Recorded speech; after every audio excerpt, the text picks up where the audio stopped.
What's up, y'all? Prince Sports coming at you with that cold, hard facts. We just saw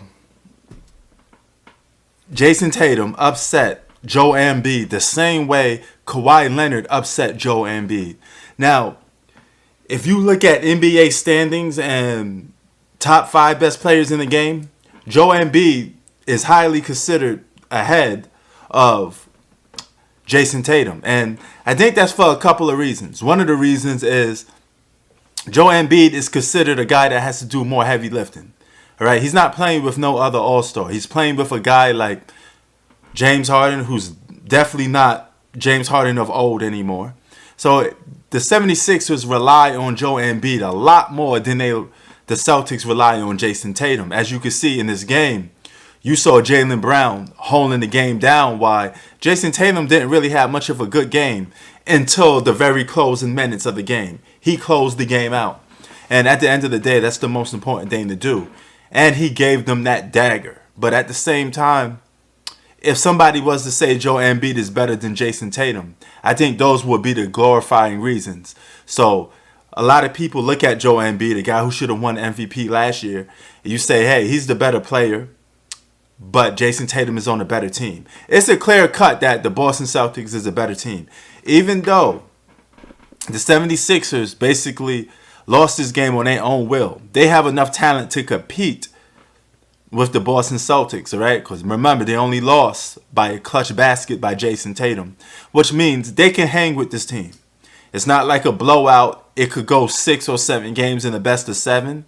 Well, maybe it won't if the Celtics lock in and they play basketball to the best of their ability. It comes half court, and then you really see a difference amongst the talent, right? So then you can make this case right now because the 76ers are too reliant on Joel Embiid. But the Boston Celtics don't rely on Jason Tatum as much. They got 2 all-stars. Okay, 2 bona fide all-stars on that team. And good solid pieces like Al Horford, Marcus Smart. They got a lot of solid guys that plays their role good. So it's fair to say that the Boston Celtics got better role players. And the pit of emphasis on this, when the 76ers were up, they lost the lead mainly to Jason Tatum and guys that was coming off the bench a little bit, right? Proving that the Boston Celtics got more depth than the Philadelphia 76ers. Now, don't get me wrong.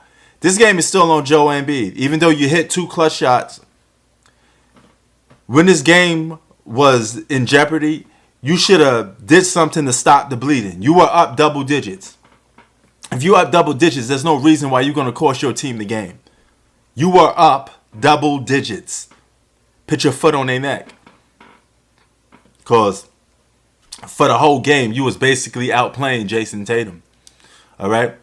Giving a little more merit on why the media, ESPN, Fox Sports, Bleacher Report, all these outlets rank Joel Embiid in the top 5. The guy's been an MVP candidate for multiple years now. Should have been an MVP last year, like I said. But this don't do you any justice, Joel Embiid. This just makes you look even more weak because you failed to close the games out.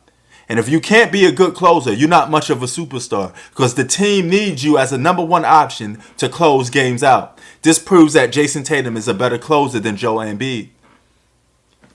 With that being said, you could say on average, Jason Tatum provides more for his team to help them win. All right? Despite the fact that he's playing with better role players. But as you saw today, role players follow a role.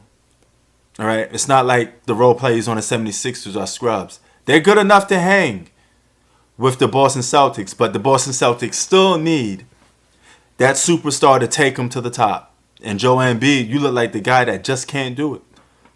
Prince Sports out. Peace.